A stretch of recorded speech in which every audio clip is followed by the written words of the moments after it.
Reka amakuru yacu tuyerekeze mu karere ka Rwamagana. Mu karere ka Rwamagana habereye ibintu biteye ubwoba ubwo abantu batatu bishwe kuva ku muzamu kugera ku bari basigaye muri depo y'inzoga. Ni mu gihe hari hasigayemo manager ndetse na sekreteri. Ni mu gihe bishwe ndetse n'abantu batahise bamenyekana, gusa bavuga yuko bari baje gusahura cyangwa bari baje kwiba. Babishe barangije baraniba. Mana y'isi n'ijuru koko, ibi bintu biracyabaho koko? Kuza kwiba witwaje intwaro warangiza ukica? Mana y'isi n'ijuru, tabara abana bawe pe.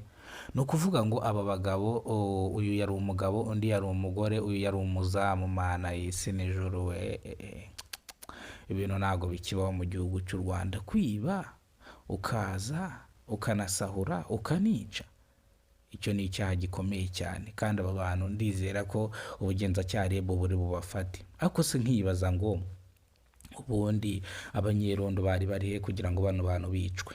Ese ahantu nta rondo rihaba? Nk'abanyamakuru twahageze biraturenga, turatekereza cyane kugira ngo turebe icyo twakora. Jya matatizo zitakwisha lini kabisa. Haba watoto wanaenda kufa, bali watoto watatu, umwe yari meja, undi yari mtoto mzuri, undi yari mtoto mrefu. Haba watu wanapiga cyangwa wanaona hawa bajura wanataka kusaidie, wanataka musada, watu watakuja kubasaidia. Bisobanura abanyerondo banze kuza ngo babafashe. Ese mugani ahantu nta rondo rihaba kugira ngo bano bantu bicwe? Mu karere ka Rwamagana niho aba bantu biciwe muri depo, aho bakoraga muri depo mu gihe bari basigaye sekreteri ndetse na manager bari kubara amafaranga kugira ngo mu gitondo bazinduke cyangwa bazinduke babazanira inzoga. Birababaje, biteye ubwoba, biteye n'agahinda. None aba bantu baje baraza sha barabica mwana. Bazi se niyo babazirika bakiba bakigendera, ariko ntibabice. Ibaze ko bisha abantu batatu bose, umusekirite, manager, sekreteri. Data wa twese uri mu ijuru, matatizo zitakwisha lini. Wanasema huyu msichana anafite watoto wawili anaenda kufa. Nono naona msikilizake anafite nawe watoto wawili anafa, anasiga mtoto wako. Data wa twese uri mu ijuru, izina ryawe ryubahwe, ingoma yawe igire hose. Reka twikomereze rero, twari twume. Reka twikomereze mu karere ka Kayonza ubwo umukecuru yaroze umugore w'imyaka 35. Mana y'isi n'ijuru, ibi bintu se byo kapfa? Ibi bintu ko numva ari hatari. Ngo umukecuru yaroze umugore, bapfikise. Reka nkomeze no nkuru kugira ngo nze kwisesengura twabanje kuyumva. Umukecuru yaroze umugore ubwo bapfaga ibintu bijyanye no gucuruza mu isoko, bacuruzaga ibigori. Noneho uwo mugore akabona abakiriya benshi, uwo mukecuru rero aza kumugirayo aramuroga. None arangije yirukanka ku musozi akuramo imyenda. Mana y'isi n'ijuru, bivuze ngo bapfuye yuko yagiraga abakiriya, no kuvuga ngo bapfuye abakiriya. Arangije aramuroga.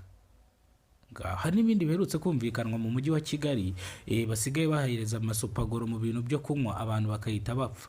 Ngira ngo ibyo bintu murabizi ko bikunze kumvikana. Ngaho nyumvira none mu karere ka Kayonza, umukecuru yaroze umugore amuziza yuko yamutwaye abakiriya ubwo bacuruza ibigori.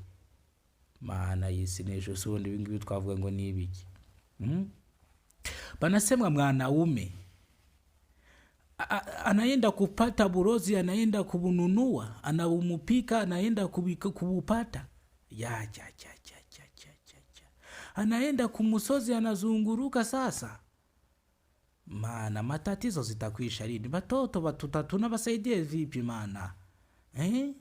Matatizo ni baya sana. Reka twikomereze rero mu gihugu cy'u Rwanda, cyangwa twikomereze mu makuru atandukanye yandi tugiye kubagezaho. Mu mujyi wa Kigali habereye impanuka zitandukanye tugiye kuvugwaho, ariko nge mugiye kubara itwurinzwe n'Imana Emmanuel. Abanzi ku mazina ya Kidasamura. Nemba utarakora subscribe, kora subscribe kugira ngo ujye ubasha kubona amakuru mu gihugu cy'u Rwanda. Ni mu gihe Kidasamura ari ihuriro ry'ibiganiro, ariko yongera kwibutsa abantu bakoze subscribe namwe muri abagaciro, namwe mutarakora subscribe subscribe, nyaboneka mwibuke mukande subscribe, mukore kunzogera kugira ngo muzajye mubona amakuru mu gihugu cy'u Rwanda. Na mu gihe Kidasamura Movie abararikiye akazi ko gukora mu mahoteli ndetse akazi ko busekirite bw'umwuga. Kidasamura TV Rwanda mu minsi iri imbere iraje bakubite nimero, cyane cyane abanyeshuri muri mu rugo mwarangije kwiga mutegereje akazi cyangwa mushaka akazi, mutwandikire inbox kuri za nimero zacu tubarangire akazi keza mu gihugu cy'u Rwanda. Murakoze cyane, Imana ibarinde ubuzima buzira umuze.